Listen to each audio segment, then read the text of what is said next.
أيها الذين آمنوا لا تأكلوا أموالكم بينكم بالباطل إلا أن تكون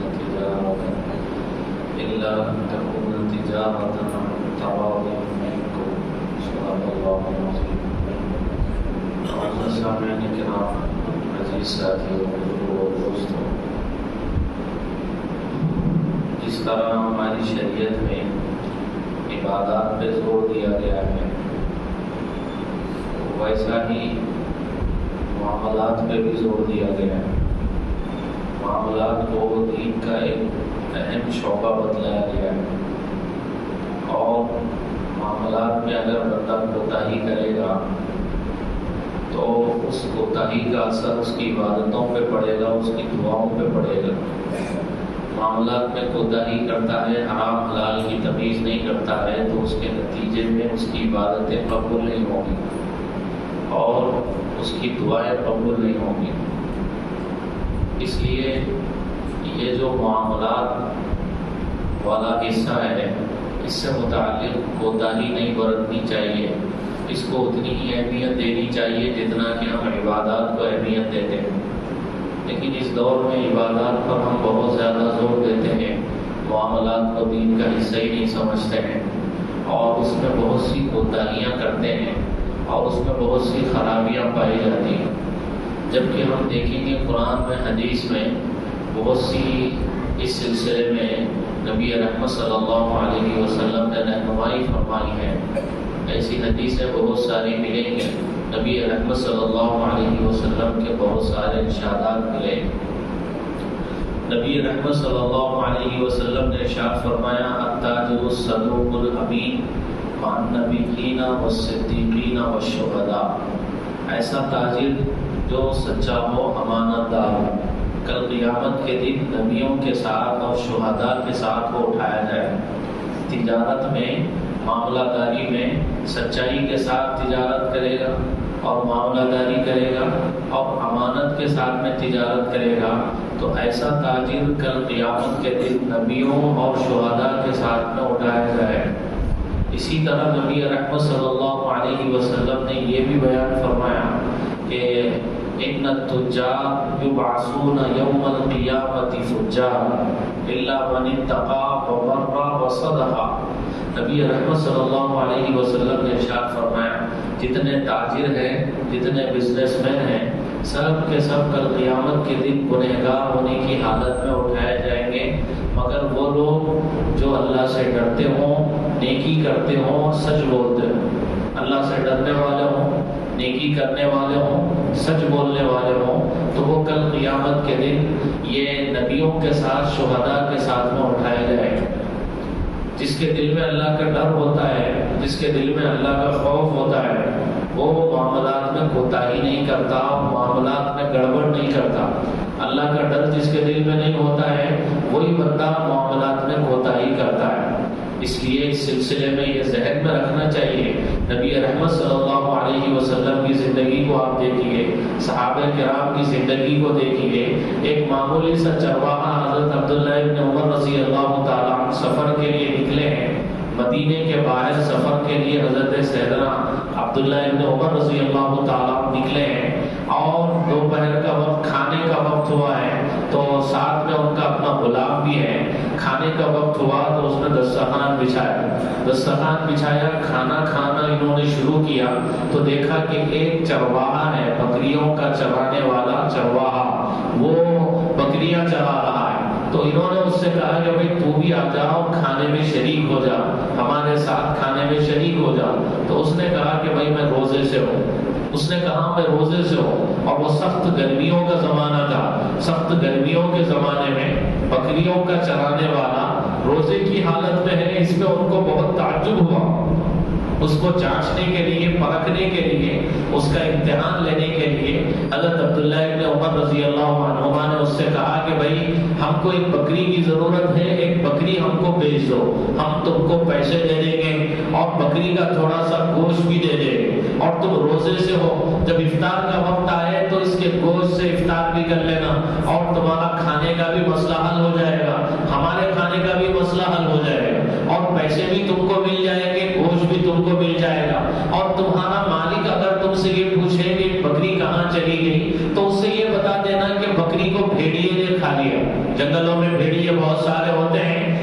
کو یقین بھی آ جائے گا. اگر تم یہ کہو گے کہ بکری کو بھیڑیے نے کھا لیا ہے تو تمہارا مالک تمہاری بات پہ یقین بھی کر لے گا. تو اس طرح سے تم کو گوشت بھی مل جائے گا, پیسے بھی مل جائیں گے, تمہارا بھی کام بن جائے گا, ہمارا بھی کام بن جائے گا. تو وہ بکری ہم کو بیچ دو, ہم پیسے تم کو دے دیتے ہیں. تو اس چرواہے نے کہا کہ یہ بکری میرے پاس بطور امانت کے ہے, اس بکری کا میں مالک نہیں ہوں, یہ بکریاں ساری میری مالک کی ہیں, میرے پاس بطور امانت کے رکھی ہوئی ہیں, یہ بکریاں میں تم کو بیچ نہیں سکتا. تو یہ بات انہوں نے بتائی کہ بھائی ہم پیسے تم کو دے دیں گے, تمہارا بھی فائدہ ہو جائے گا, ہمارا بھی فائدہ ہو جائے گا, مالک سے یہ کہہ دینا کہ بھیڑیے نے کھا لیا ہے. جب یہ بات بتائی تو اس نے کہا کہ یا ھذا فعین اللہ, اگر میں ایسا اپنے مالک کو کر کے مطمئن کر لوں گا تو پھر اللہ کہاں چلا جائے. مالک کو ایسا کر کے میں مطمئن کر لوں گا تو پھر میرا مالک کہاں, اللہ کہاں چلا جائے. یعنی میں اس طرح کی باتوں سے اپنے مالک کو تو مطمئن کر سکتا ہوں, لیکن اللہ تعالیٰ کو کیا جواب دو, اللہ تعالیٰ کو کیا جواب دو. اللہ تعالیٰ تو دیکھ رہے ہیں جو کچھ بھی ہم کر رہے ہیں, ہم جو کرتے ہیں وہ دیکھتے ہیں, جو کہتے ہیں وہ سنتے ہیں. تو ایک چرواہا ہے معمولی, اس کے دل میں اللہ کا ڈر ایسا ہے, اس کے دل میں اللہ کا خوف ایسا ہے, وہ یہ کہتا ہے کہ اگر جھوٹی باتیں کر کے ہم اپنے مالک کو مطمئن کر بھی لیں تو پھر ہم اللہ کو کیسے مطمئن کر سکتے ہیں. یہ چرواہا کہہ رہا ہے. اس لیے اللہ کا ڈر جس کے دل میں ہوتا ہے وہ معاملات میں گھپلے بازی نہیں کرتا ہے, وہ معاملات میں دھوکہ دہی سے کام نہیں لیتا ہے. ایمان والا کچھ بھی ہو سکتا ہے لیکن جھوٹ نہیں بول سکتا ہے. نبی رحمت صلی اللہ علیہ وسلم سے کسی نے پوچھا ایکون المؤمن جبانا, ایمان والا بزدل ہو سکتا ہے؟ تو نبی رحمت صلی اللہ علیہ وسلم نے ارشاد فرمایا نعم, ہاں ایمان والا بزدل ہو سکتا ہے. تو آپ نے پوچھا ایکون المؤمن بخیلا, کیا ایمان والا بخیل ہو سکتا ہے؟ آپ نے ارشاد فرمایا نعم, ہاں ایمان والا بخیل ہو سکتا ہے. تو پوچھنے والے نے پوچھا ایکون المؤمن کذابا, کیا ایمان والا جھوٹا ہو سکتا ہے؟ آپ نے ارشاد فرمایا نہیں, ایمان والا جھوٹا نہیں ہو سکتا, ایمان والا جھوٹا نہیں ہو سکتا. اب یہ جتنا ہم معاملہ داری کر رہے ہیں, جتنا کاروبار کر رہے ہیں, تجارت کر رہے ہیں, ہم یہ سمجھ رہے ہیں اس میں جتنا جھوٹ بولیں گے اتنا ترقی کریں. تجارت میں جھوٹ بولنا ضروری ہے ایسا سمجھا جا رہا ہے, معاملہ داری میں جھوٹ بولنا ضروری ہے ایسا سمجھا جا رہا ہے, دھوکہ دینا ضروری ہے ایسا سمجھا جا رہا ہے, دھوکہ دے کے ہم ترقی کر سکتے ہیں, جھوٹ بول کے ہم ترقی کر سکتے ہیں ایسا سمجھا جا رہا ہے. حالانکہ اس کا جو نتیجہ ہے, اس کا جو انجام ہے, اس سے ہم غافل ہیں. آپ نے سنا ہوگا حضرت عبداللہ ابن عباس رضی اللہ عنہما, وہ ان کے زمانے میں ایک قافلہ حج کے لیے نکلا اور حج کے لیے وہ لوگ جا رہے تھے.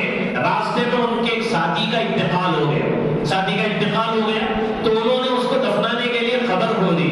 تو قبر میں وہ کیا دیکھتے ہیں کہ ایک کالا ناگ ہے جو پورے قبر کو گھیرا ہوا ہے. انہوں نے فوری اس کے اوپر مٹی ڈال دی, دوسری قبر انہوں نے کھودی, دوسری قبر میں بھی یہی دیکھتے ہیں کہ کالا ناگ ہے جو پوری قبر کو گھیرا ہوا ہے, انہوں نے اس کے اوپر مٹی ڈال دی. اس طرح سے کئی قبریں انہوں نے کھودی. بالآخر مجبور ہو کر حضرت عبداللہ ابن عباس رضی اللہ عنہما کی خدمت میں آئے اور یہ مسئلہ بتایا کہ ہمارے ساتھی کا انتقال ہو گیا ہے, ہم قبر کھودتے ہیں تو ہر قبر میں سانپ نکلتا ہے, اب ہم اس کو دفنائیں تو کیسے دفنائیں, کیا کریں, سمجھ میں نہیں آ رہا ہے. تو انہوں نے کہا کہ تم پوری زمین بھی اگر کھود دو گے, پوری زمین بھی اگر کھود دو گے تو یہ ناگ اور سانپ اس کے اندر نکلے گا, چونکہ یہ جو سانپ ہے اس کا وہ برا عمل ہے جس کا وہ دنیا میں عادی تھا, یہ اس کا برا عمل ہے جس کا دنیا میں وہ بندہ عادی تھا, اس لیے تم جہاں بھی کھودو گے سانپ نکلے گا. اس لیے اب تم اسی سانپ کے ساتھ اس کو دفنا دو, ایسے ہی اس کو دفنا دو. تو اس کے بعد میں ان لوگوں کو تعجب ہوا, انہوں نے اپنے ساتھی کو دفنا دیا. اس کے بعد میں وہ اس کا گھر تلاش کر کے اس کے گھر گئے, اس کی بیوی سے انہوں نے پتہ لگایا کہ بھئی اس کا کون سا ایسا عمل تھا جس عمل کی وجہ سے ہم جب بھی قبر کھود رہے ہیں تو اس میں ناگ نکل رہا ہے, اس میں سانپ نکل رہا ہے. پوچھنے پر اس کی بیوی نے کہا کہ بھئی یہ تاجر تھا, غلہ بیچتا تھا, اناج بیچتا تھا, اس کے پاس اناج کی بوریاں ہوتی تھی, غلے کی بوریاں ہوتی تھی. رات کے وقت میں یہ کیا کرتا تھا, غلے میں سے اناج میں سے تھوڑا اپنی ضرورت کے لیے نکال لیتا تھا.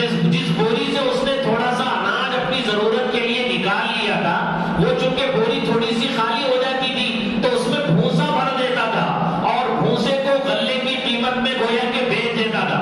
اس کا یہ عمل تھا. اس سے پتا چلا کہ یہ جو بندہ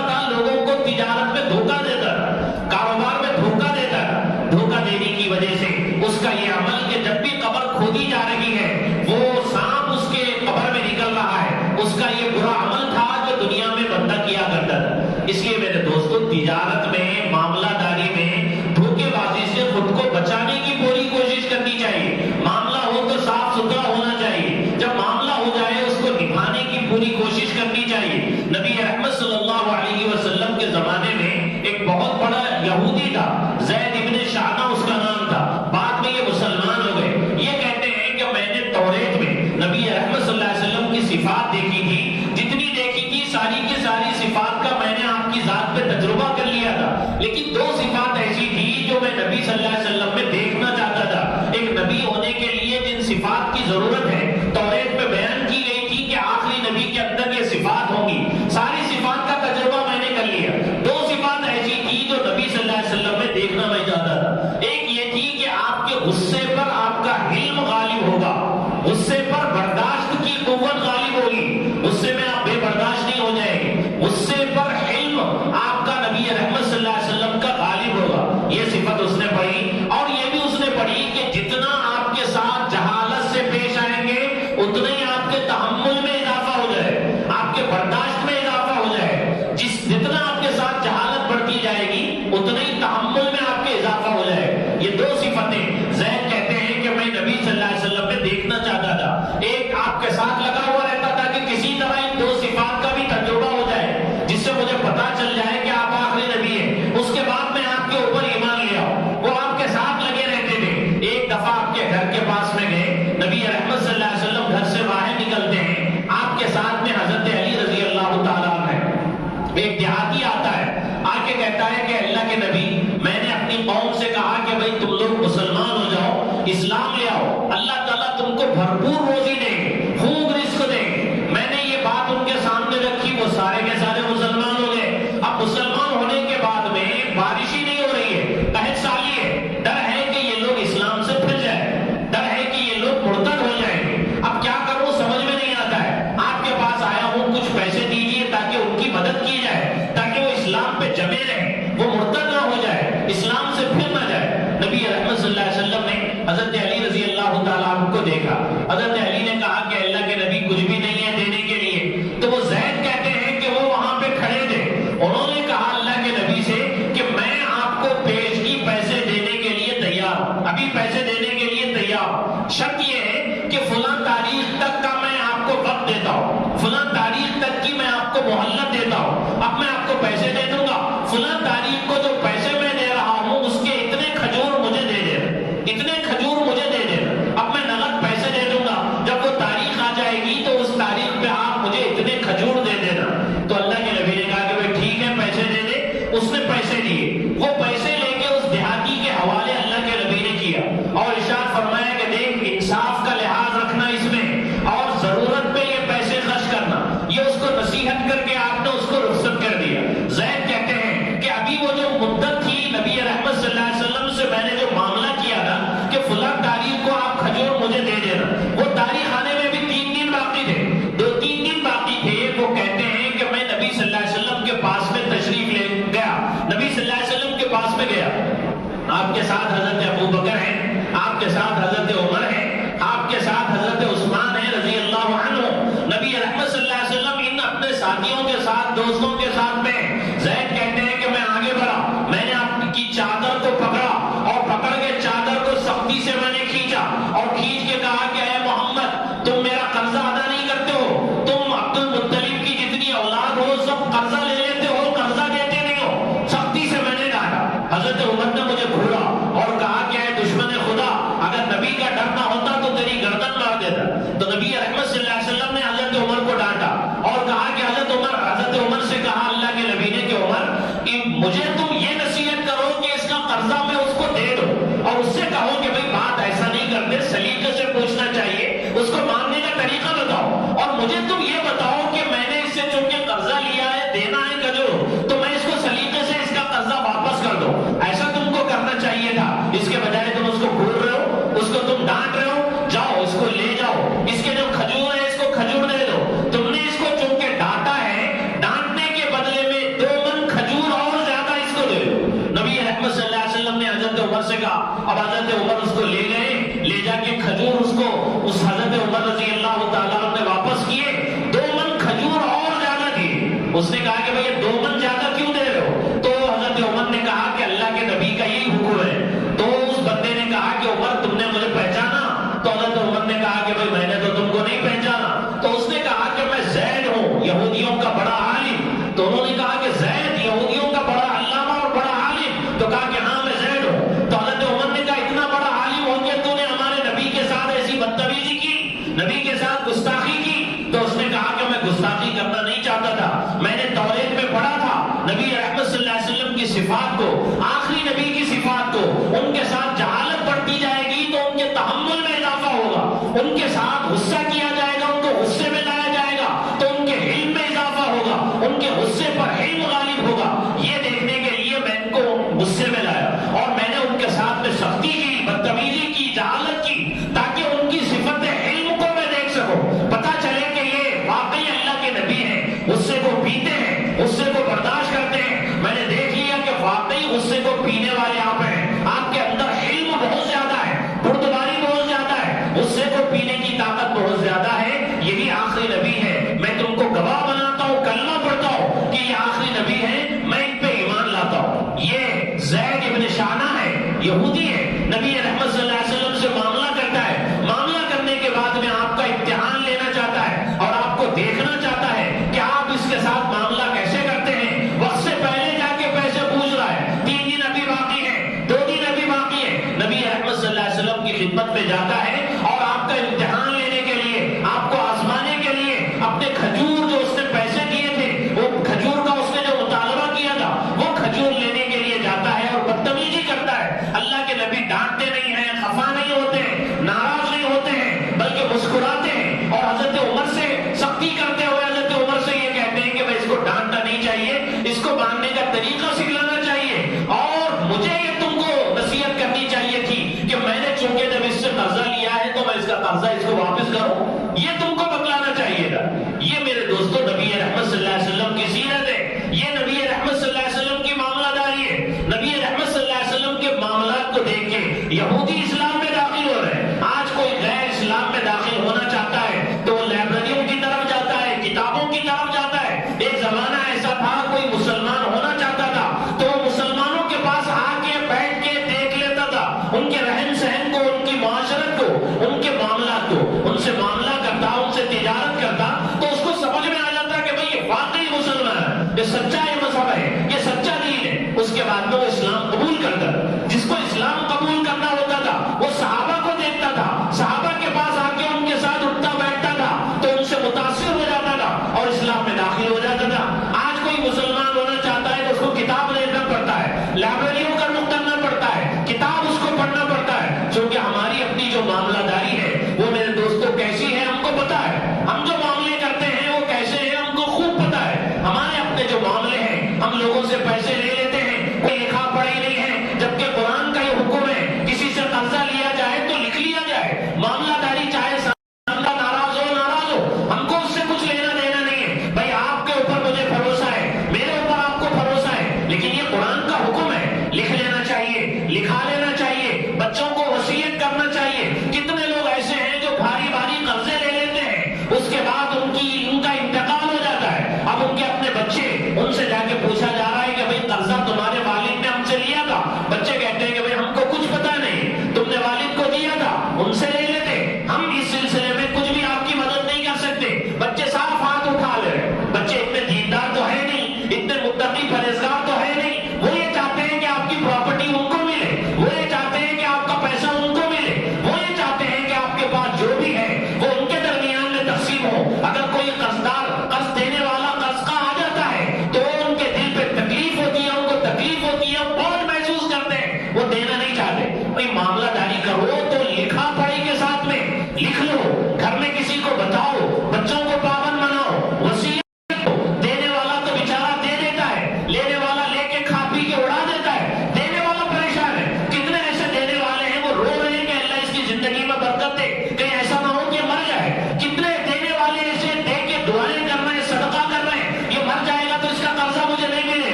کچھ پتا ہے یہ بہت بڑی کوتاہی اس سلسلے میں ہم سے ہو رہی ہے، تو سمجھنا چاہیے اس سلسلے میں کوتاہیوں کو دور کرنے کی کوشش کرنی چاہیے۔ اللہ کا ڈر جس کے دل میں ہوگا وہ پوری کوشش کرے گا کہ بھئی میں نے اس سے پیسے لیے ہیں، کسی طرح اس کو میں دے دوں یا معافی تلافی کر لوں، کسی طرح سے صاف ستھرا ہو کے دنیا سے جاؤں۔ یہ اللہ کا ڈر جس کے دل میں ہوگا وہ یہ کوشش کرے۔ اب جس کے دل میں اللہ کا ڈر نہیں، وہ اس سے لے لیا، اس سے لے لیا، اس کو پھرا دیا، اس کو گھما دیا، فون کرنے پہ فون بند کر کے رکھ دیا، فون اٹھا لیا تو جھوٹ بولنے لگا کہ میں یہاں ہوں وہاں ہوں، خام و خواہی سامنے والے کو بیچارے کو پریشان کر دیا۔ یہ میرے دوستوں یہ ایمان والے کی شان ہے۔ ایمان والا ایسا نہیں ہوتا۔ ایمان والا معاملہ داری کرتا ہے تو وعدہ کر کے وعدے کو نبھاتا ہے، خیانت نہیں کرتا، دھوکہ نہیں دیتا، جھوٹ نہیں بولتا، یہ ایمان والا ہوتا ہے۔ یہ کوشش ہم کو کرنی چاہیے نبی رحمت صلی اللہ علیہ وسلم کی تعلیمات کو اپنانے کی اور اس پر عمل کرنے کی۔ معاملہ داری جو بھی ادھار کی ہم کریں، لکھا پڑھے کے ساتھ میں ہونی چاہیے۔ اللہ سے دعا ہے جو کچھ کہا گیا اس پر عمل کی توفیق نصیب فرمائے۔ آمین۔ وآخر دعوانا الحمدللہ رب العالمین۔